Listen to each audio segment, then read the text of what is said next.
Assalamualaikum warahmatullahi wabarakatuh. Pada kali ini kami dari kelompok 7 ingin menjelaskan materi tentang teori belajar humanistik. Sebelumnya, izinkan kami memperkenalkan diri terdahulu.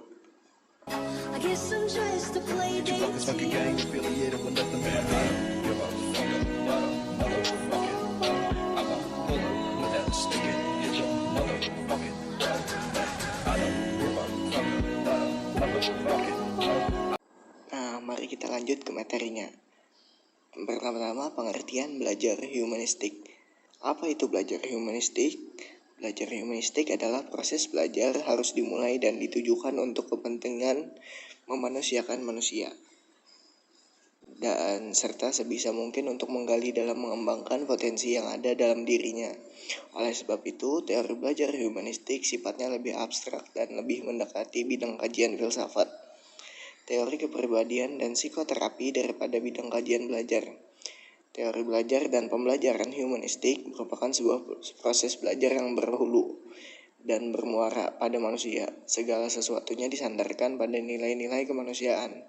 Teori ini sangat menekankan pentingnya isi dari proses belajar dalam pembelajaran itu sendiri. Dan ada 3 prinsip belajar yang utama. Yang pertama adalah classical conditioning. Teori ini berkembang berdasarkan hasil eksperimen yang dilakukan Ivan Pavlov pada tahun 1849 sampai 1936. Seorang ilmuwan kebangsaan Rusia. Classical conditioning merupakan suatu proses belajar melalui pembiasaan atau conditioning terhadap suatu objek dengan menitik beratkan pada proses pemberian rangsang atau stimulus guna mendapatkan suatu respon tertentu atau stimulus and response relationship tanpa menggunakan penguat atau reinforcement. Menurut teori conditioning, belajar adalah suatu proses perubahan yang terjadi karena adanya syarat-syarat atau conditions yang kemudian menimbulkan respon. Yang kedua adalah instrumental atau operant conditioning. Penelitian conditioning operant dimulai dengan sejumlah eksperimen oleh Trondijk. Beliau berpendapat bahwa dalam conditioning operant, hukum efek menyeleksi dari sejumlah respon acak, hanya respon yang diikuti oleh konsekuensi positif. Proses ini mirip evolusi yang hukum kelangsungan hidup bagi yang terkuat memilih dari sekumpulan variasi spesies acak. Hanya perubahan yang meningkatkan kelangsungan hidup spesies. Dengan begitu, hukum efek meningkatkan kelangsungan hidup spesies. Sebagai contoh, tikus yang berada di dalam sangkar bereksplorasi dengan cara lari ke sana kemari, mencium benda-benda yang ada di sekitarnya, mencakar dinding, dan sebagainya. Yang ketiga adalah cognitive learning. Terminologi kognisi atau kognitif pengarah pada pemrosesan informasi mengenai lingkungan yang diterima melalui panca indera, sedangkan learning mengarah pada perubahan perilaku yang relatif permanen sebagai hasil dari latihan ataupun pengalaman. Cognitive learning adalah perubahan cara memproses informasi sebagai hasil pengalaman atau latihan. Nah, itu dijelaskan oleh Saripudin pada tahun 2011. Nah, prinsip-prinsip belajar dapat digunakan untuk mengungkapkan batas-batas kemungkinan dalam pembelajaran sehingga guru dapat melakukan tindakan yang tepat. Selain itu, dengan teori dan prinsip-prinsip pembelajaran, guru juga dapat memiliki dan mengembangkan sikap yang diperlukan untuk menunjang peningkatan belajar peserta didik. Itu menurut Bahtiar Tete. Setiap manusia di mana saja berada tentu melakukan kegiatan belajar. Seorang siswa yang ingin mencapai cita-citanya tentu harus belajar dengan giat. Bukan hanya di sekolah saja, tetapi juga harus belajar di rumah, dalam masyarakat, lembaga-lembaga pendidikan ekstra di luar, sekolah berupa kursus, les privat, bimbingan studi, dan sebagainya. Adapun tujuan belajar yaitu mengadakan perubahan dalam diri antara tingkah laku, mengubah kebiasaan buruk menjadi baik, mengubah sikap dari negatif menjadi positif, dan yang tidak hormat menjadi hormat. Selanjutnya, saya akan memaparkan materi tentang tokoh-tokoh pendidikan humanistik. Tokoh pendidikan humanistik yang pertama yaitu Abraham Maslow. Konsep dasar teori Abraham Maslow yaitu manusia memiliki potensi untuk maju dan berkembang. Manusia akan mengalami pematangan melalui lingkungan yang menunjang dan usaha aktif dari diri sendiri untuk merealisasikan potensinya. Menurut Abraham Maslow, kebutuhan manusia yang tersusun bertingkat itu dirinci ke dalam 5 tingkatan kebutuhan, yakni yang pertama yaitu kebutuhan dasar psikologis. Kebutuhan manusia yang paling mendesak untuk dipenuhi karena berkaitan langsung dengan kelangsungan hidupnya, seperti makan, minum, oksigen, istirahat, dan keseimbangan yang teratur. Selanjutnya yaitu ada kebutuhan rasa aman. Kebutuhan rasa aman merupakan kebutuhan psikologis yang fundamental dan perlu untuk dipenuhi. Apabila terhambat, maka akan menimbulkan gangguan kepribadian yang serius. Kebutuhan rasa aman dibedakan menjadi 2 bagian. Bagian yang pertama yaitu aman secara fisik, ditandai dengan keadaan bebas dari rasa sakit, bebas dari gangguan, dan kekacauan. Bagian yang kedua yaitu aman secara psikis. Aman secara psikis di sini ditandai dari tiadanya rasa takut dan cemas, dan adanya rasa perlindungan. Selanjutnya yaitu ada kebutuhan akan cinta dan memiliki. Kebutuhan akan cinta dan memiliki merupakan kebutuhan yang mendorong seseorang untuk berinteraksi secara efektif dan emosional dengan orang lain. Kebutuhan ini biasanya tumbuh mulai dari lingkungan keluarga, ke lingkungan kelompok sebaya, dan yang terakhir yaitu pada kelompok yang lebih luas. Kurangnya kasih sayang akan menyebabkan perkembangan seseorang menjadi terhambat. Selanjutnya yaitu ada kebutuhan akan rasa harga diri. Kebutuhan ini mengandung 2 konsep, yaitu rasa harga diri oleh diri sendiri, serta penghargaan yang diberikan orang lain terhadap diri seseorang. Harga diri ini meliputi kebutuhan akan kepercayaan diri, kompetisi, penguasaan, prestasi, kebebasan, dan tidak ketergantungan. Sementara kebutuhan penghargaan diri dari orang lain meliputi pengakuan, penerimaan, perhatian, kedudukan, nama baik, dan penghargaan. Selanjutnya yaitu ada kebutuhan aktualisasi diri. Kebutuhan ini merupakan kebutuhan yang paling tinggi menurut Abraham Maslow. Kemampuan dan potensi yang dimiliki setiap orang merupakan bagian penting yang akan mengarahkan manusia menjadi diri sendiri. Tokoh selanjutnya yaitu ada Carl Rogers. Menurut Rogers, dalam pelaksanaan pembelajaran harus memperhatikan prinsip-prinsip pendidikan dan pembelajaran. Hal ini karena beberapa alasan, diantaranya alasan yang pertama yaitu menjadi manusia yang memiliki kekuatan wajar untuk belajar. Alasan yang kedua yaitu ada mempelajari hal-hal yang bermakna.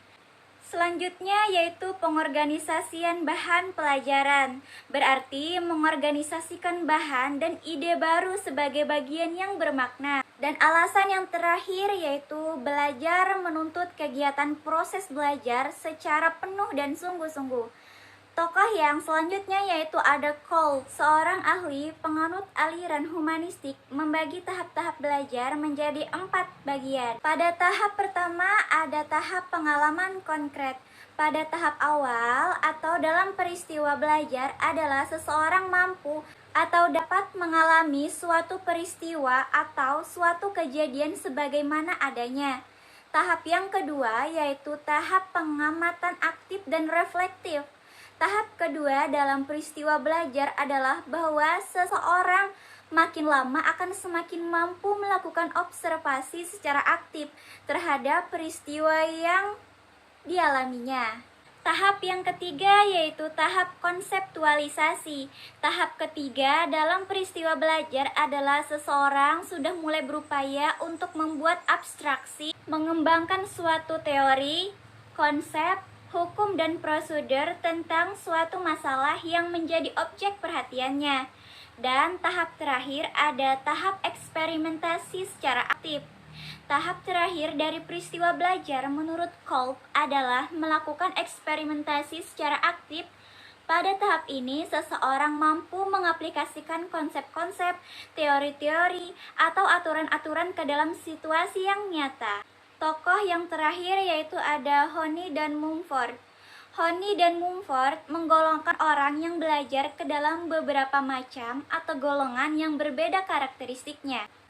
Kelompok yang pertama yaitu kelompok aktivis. Orang-orang yang termasuk ke dalam kelompok aktivis adalah mereka yang senang melibatkan diri dan berpartisipasi aktif dalam berbagai kegiatan dengan tujuan untuk memperoleh pengalaman-pengalaman yang baru. Dan ada juga kelompok reflektor. Mereka yang termasuk ke dalam kelompok reflektor mempunyai kecenderungan yang berlawanan dengan mereka yang termasuk aktivis. Dalam melakukan tindakan, orang-orang tipe reflektor sangat berhati-hati dan penuh pertimbangan. C. Teori-teori belajar humanistik. Pada dasarnya, kata humanistik merupakan suatu istilah yang mempunyai banyak makna sesuai dengan konteksnya. Misalnya, humanistik dalam wacana keagamaan berarti tidak percaya adanya unsur supranatural atau nilai transendental, serta keyakinan manusia tentang kemajuan melalui ilmu dan penalaran. Di sisi lain, humanistik berarti minat terhadap nilai-nilai kemanusiaan yang tidak bersifat ketuhanan. Sedangkan humanistik dalam tataran akademik tertuju pada pengetahuan tentang budaya manusia, seperti studi-studi klasik mengenal kebudayaan Yunani dan Roma. Mukhan 2002. Teori pendidikan humanistik yang muncul pada tahun 1970-an bertolak dari 3 teori filsafat, yaitu pragmatisme dalam pendidikan adalah memelihara keberlangsungan pengetahuan dengan aktivitas yang dengan sengaja mengubah lingkungan. 2. Progresisme adalah menekankan kebebasan aktualisasi diri supaya kreatif sehingga menuntut lingkungan belajar yang demokratis dalam menentukan kebijakannya. Kalangan progresisme berjuang untuk mewujudkan pendidikan yang lebih bermakna bagi kelompok sosial. Progresisme menekankan terpenuhi kebutuhan dan kepentingan anak-anak harus aktif membangun pengalaman kehidupan. Belajar tidak hanya dari buku dan guru, tetapi juga dari pengalaman kehidupan. 3. Eksistensialisme. Kaum eksistensialisme memandang sistem pendidikan yang ada itu dinilai membahayakan karena tidak mengembangkan individualitas dan kreativitas anak. Teori humanistik berasumsi bahwa teori belajar apapun baik dan dapat dimanfaatkan asal tujuannya untuk memanusiakan manusia, yaitu pencapaian aktualisasi diri, pemahaman diri, serta realisasi diri orang belajar secara optimal. Adapun prinsip teori belajar humanistik sebagai berikut. 1. Manusia mempunyai belajar yang alami. 2. Belajar signifikan terjadi apabila materi pembelajaran dirasakan mempunyai relevansi dengan maksud tertentu. 3. Belajar yang menyangkut perubahan di dalam persepsi mengenai dirinya. 4. Tugas belajar yang mengancam diri ialah lebih mudah didasarkan bila ancaman itu kecil. 5. Kepercayaan pada diri ditumbuhkan dengan membiasakan untuk mawas diri. 6. Pembelajaran akan memiliki hasil dan makna yang mendalam jika siswa atau mahasiswa dilibatkan dalam proses pembelajaran. Materi selanjutnya yaitu karakteristik pembelajaran humanistik. Pemanfaatan teori belajar tentang apapun asal bertujuan untuk memanusiakan manusia. Hal ini menjadikan teori humanistik karakteristiknya sangat efektif. Meskipun tidak dapat disangkal bahwa setiap pendekatan pasti memiliki kelemahan. Psikologi humanistik ini memiliki pengaruh yang kuat di bidang pendidikan dan pembelajaran. 1. Karakteristik peserta didik sebelum perlakuan. Seperti remaja pada umumnya, karakter awal dari peserta didik sebelum diberi perlakuan mencerminkan pada karakter yang masih mencari jati diri dengan emosi yang masih meluap-luap atau labil. Hanya saja karena mereka berasal dari kondisi lingkungan dengan gaya hidup yang berbeda-beda, membuat karakter peserta didik memiliki ciri khas masing-masing pada setiap tempat penelitian. Adapun karakter peserta didik pada masing-masing sekolah seperti dijelaskan sebagai berikut. Yang pertama yaitu MTS Muhammadiyah Waru Bakti, Kabupaten Sukoharjo. Agama yang menjadi landasan sekolah memberikan pengaruh pada peserta didik di sekolah ini.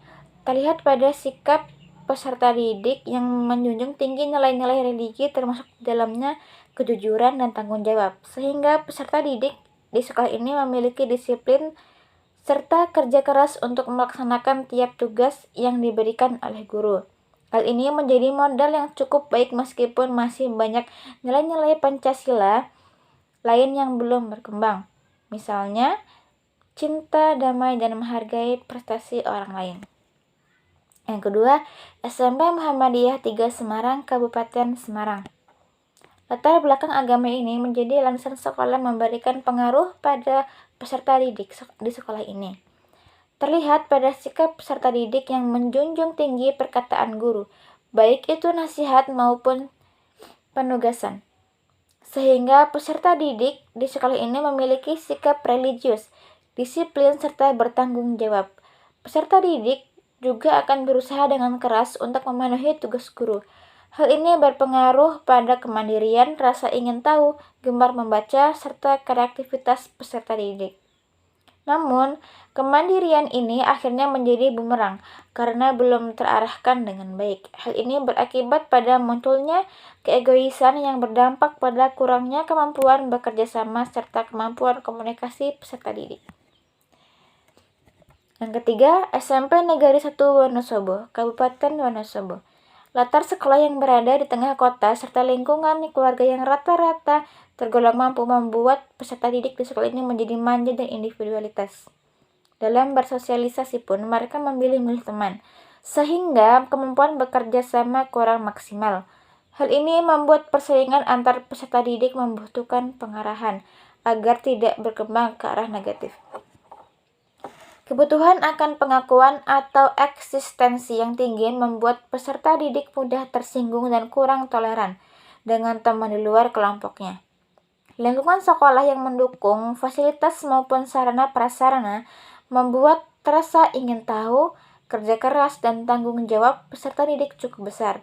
Hal ini memberi dampak pada munculnya bibit kreativitas yang tinggal menunggu stimulus untuk dapat berkembang dengan baik.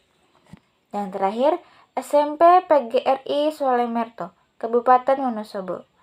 Peserta didik di sekolah ini tergolong masih lugu. Hal ini dipengaruhi oleh letak sekolah yang berada di pedesaan sehingga memberikan bibit rasa kerjasama, toleransi, religius, serta cinta damai yang tinggi. Namun, fasilitas sekolah yang terbatas membuat rasa ingin tahu, kreativitas, serta kemampuan komunikasi peserta didik kurang membangun. Sekian presentasi dari kelompok kami. Mohon maaf. Wassalamualaikum warahmatullahi wabarakatuh.